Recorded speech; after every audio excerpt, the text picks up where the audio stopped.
Hi hello welcome to my channel. இன்னைக்கு டாப்பிக்கில் நாம் என்ன பார்க்க போகிறோம்னா, இந்த டைப் 2 டயபெட்டிக் யார் யாருக்கெல்லாம் வரும், இந்த டயபெட்டிக் எதனால் வருது அப்படிங்கிறத பற்றி தான் நான் இந்த வீடியோவில் ப்ரீஃபாகவே எக்ஸ்பிளைன் பண்ண போகிறேன். ஸோ வீடியோக்குள்ளே போகிறதுக்கு முன்னாடி நாங்கள் டயபெட்டிக்காக இருந்தாலும் சரி, இல்லை வெயிட் லாஸாக இருந்தாலும் சரி, வெயிட் கெயினாக இருந்தாலும் சரி, இந்த ஹெர்பலைஃப் ஃபுட் மூலயமா ஈஸியாகவே க்யூர் பண்ணி கொடுத்துட்ருக்கோம். ஸோ நீங்களும் உங்கள் சுகர் லெவலை கண்ட்ரோல் பண்ணணும் அப்படின்னு நினச்சிங்கன்னா கண்டிப்பாக டிஸ்பிளேல தெரியுற இந்த நம்பர் கால் பண்ணுங்கள். நான் உங்களுக்கு ஹெல்ப் பண்ணி கைட் பண்ணுறேன். இந்த டைப் 2 டயபெட்டிக் பார்த்தீங்கன்னா வயது வந்தோருக்கான நீரிழிவு நோயின்னு கூட சொல்லப்படுது. ஏன்னா இது 45 வயசுக்கு மேலே இருக்கிற எல்லாருக்குமே இந்த டைப் 2 டயபெட்டிக் தான் வரும். இது எதனால வருது அப்படின்னு பார்த்தீங்கன்னா, அவரோட பாடியில் பார்த்தீங்கன்னா இன்சுலின் எதிர்ப்பு அப்படி இல்லைன்னா இன்சுலின் குறைபாடால இந்த டைப் 2 டயபெட்டிக் வரதுக்கான ஒரு ரீசனாக இருக்குது. இந்த வேர்ல்டுலே பார்த்தீங்கன்னா 90% ஆஃப் பீப்புள்ஸ் பார்த்தீங்கன்னா இந்த டைப் 2 டயபெட்டிக்கால தான் பாதிக்கப்பட்டிருக்காங்க. மீதி இருக்கிற ஒரு 10% பார்த்தீங்கன்னா டைப் 1 டயபெட்டிக்கல் இல்லைனா டைப் 3 டயபெட்டிக்காலையும் பாதிக்கப்பட்டிருக்காங்க. அந்த டைப் 1 அண்ட் டைப் 3 பற்றி நான் நெக்ஸ்ட் வீடியோவில் உங்களுக்கு ப்ரீஃபாகவே எக்ஸ்பிளைன் பண்ணுறேன். இந்த டைப் 2 டயபெட்டிக் மெயினாக யாருக்கெல்லாம் வருது அப்படின்னு பார்த்தீங்கன்னா, உடல் பருமன் அதிகமாக இருக்கிறவங்களுக்கு தாங்க. அதாவது அவங்க ஐடியல் வெயிட்டை விட அதிகப்படியான வெயிட்டில் இருக்கிறவங்களுக்கு தான் இந்த இன்சுலினோட அளவு குறைவாகவோ இல்லைன்னா அதுக்கு எதிர்வினையாவோ சுரக்கிறதால இந்த டைப் 2 டயபெட்டிக் அவங்களுக்கு ஈஸியாகவே அவங்க பிளட்ல கலந்து அவங்களுக்கு சுகர் லெவலையும் இன்க்ரீஸ் பண்ணிடுது. ஸோ இந்த டைப் 2 டயபெட்டிக்கை கண்ட்ரோல் பண்ண முடியுமா? கண்ட்ரோல் கண்டிப்பாக பண்ண முடியும். எப்படி கண்ட்ரோல் பண்ணலாம் அப்படின்னு பார்த்தீங்கன்னா, அவங்க டெய்லி பேசிஸில் எக்ஸசைஸ் பண்ணுறது மூலியமாகவும் நியூட்ரிஷன்ஸை கொடுக்கும் போதும் அவங்க பாடிக்கு தேவையான ஃபைபர் கண்டென்ட்டை டெய்லி பேசிஸில் கொடுத்து அவங்க எக்ஸசைஸ் பண்ணும்போது ஈஸியாகவே இந்த டயபெட்டிக்கை கண்ட்ரோல் பண்ணுறதுக்கு நிறையவே சான்சஸ் இருக்குது.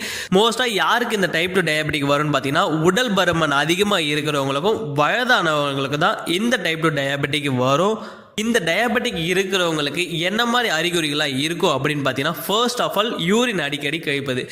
அதாவது அவங்க அடிக்கடி யூரின் போனால் தான் அவங்களுக்கு ஒரு குட் ரிலீஃபே இருக்கும். அப்படி இல்லைன்னா அவங்களுக்கு பாடி பார்த்தீங்கன்னா ஷேக் ஆகிற மாதிரி இருக்கும், கால் பாதங்கள்லாம் ஆணிமேல் நடக்கிற மாதிரி இருக்கும். இந்த மாதிரி சில அறிகுறிகள்லாம் இருக்கும். ஸோ அவங்க யூரின் போனதுக்கு அப்புறம் தான் இவங்களுக்கு நார்மலாகவே இருக்கும். அண்ட் செகண்ட் ஒன் பார்த்தீங்கன்னா தாகம். உங்களுக்கு பார்த்தீங்கன்னா அடிக்கடி தண்ணி தாகம் எடுக்கிற மாதிரி இருக்கும். அண்ட் தேர்ட் ஒன் பார்த்தீங்கன்னா பசி. இந்த டயாபெட்டிக் இருக்குது அப்படின்னா கண்டிப்பாக உங்களுக்கு அடிக்கடி பசிக்கிற மாதிரி இருக்கும். அண்ட் ஃபோர்த் ஒன் பார்த்தீங்கன்னா எடை குறைதல். உங்களுக்கு திடீர்னு எந்த ஒரு ரீசனுமே இல்லாமல் உங்களுக்கு உடல் எடை குறையுது அப்படின்னா கண்டிப்பாக உங்களுக்கு டயாபெட்டிக் இருக்கிறதுக்கு நிறையவே சான்சஸ் இருக்குது. அண்ட் ஃபிஃப்த் ஒன் பார்த்தீங்கன்னா சோர்வடைதல். நீங்கள் பார்த்தீங்கன்னா எந்த ஒரு வேலையுமே செய்ய மாட்டீங்க, உங்களுக்கு டெய்லியுமே பார்த்தீங்கன்னா டயர்டாக இருக்கும், உங்களால் எந்த ஒரு ஒர்க்குமே செய்ய முடியாது. அண்ட் சிக்ஸ்த் ஒன் பார்த்தீங்கன்னா கண் பார்வை மங்குதல். உங்களுக்கு இந்த டயபெட்டிக் வர ஆரம்பிச்சிருச்சு அப்படின்னா கண்டிப்பாக உங்களுக்கு கண் பார்வை பார்த்தீங்கன்னா கொஞ்சம் கொஞ்சமாக கம்மியாகிட்டே வரும். இந்த டைப் 2 டயபெட்டிக் வந்துடுச்சுன்னா அவங்களுக்கு என்னெல்லாம் ஆகும் அப்படின்னு பார்த்தீங்கன்னா, ஃபர்ஸ்ட் விஷயம் பார்வை இழப்பு. அவங்களுக்கு கண் தெரியாமல் போவதற்கு நிறையவே வாய்ப்பு இருக்குது. செகண்ட் ஒன் பார்த்தீங்கன்னா மாரடைப்பு. நெக்ஸ்ட் பார்த்தீங்கன்னா சிறுநீரக கோளாறுகள் வரும், பக்கவாதம், கோமா, இறப்பு, இந்த மாதிரியான ப்ராப்ளம்லாம் வர்றதுக்கு நிறையவே சான்சஸ் இருக்குது.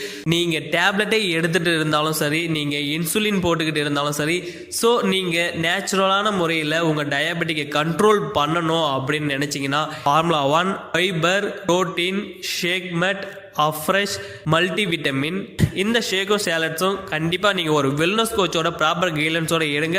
இந்த ஃபுட்டெல்லாம் நீங்கள் கன்சியூம் பண்ணி எடுக்கும்போது உங்களுக்கு பார்த்தீங்கன்னா ஒரு 90 days to 120 days ஈஸியாகவே க்யூர் ஆகிறதுக்கு நிறையவே சான்சஸ் இருக்குது. ஸோ உங்களுக்கு இந்த ஃபுட்டை பற்றி மேலும் இன்ஃபர்மேஷன் வேணும்னாலும் கண்டிப்பாக டிஸ்பிளேல தெரியுற நம்பருக்கு கால் பண்ணுங்கள். ஸோ ஹெல்த்தை பற்றின இன்ஃபர்மேஷன் உங்களுக்கு வேணும்னு நினச்சிங்கன்னா நம்ம சேனல் மறக்காமல் சப்ஸ்கிரைப் பண்ணிக்கோங்க. தொடர்ந்து நம்ம சேனலை சப்ஸ்கிரைப் பண்ணி ஃபாலோ பண்ணுங்கள். தேங்க்ஸ் ஃபார் வாட்சிங்.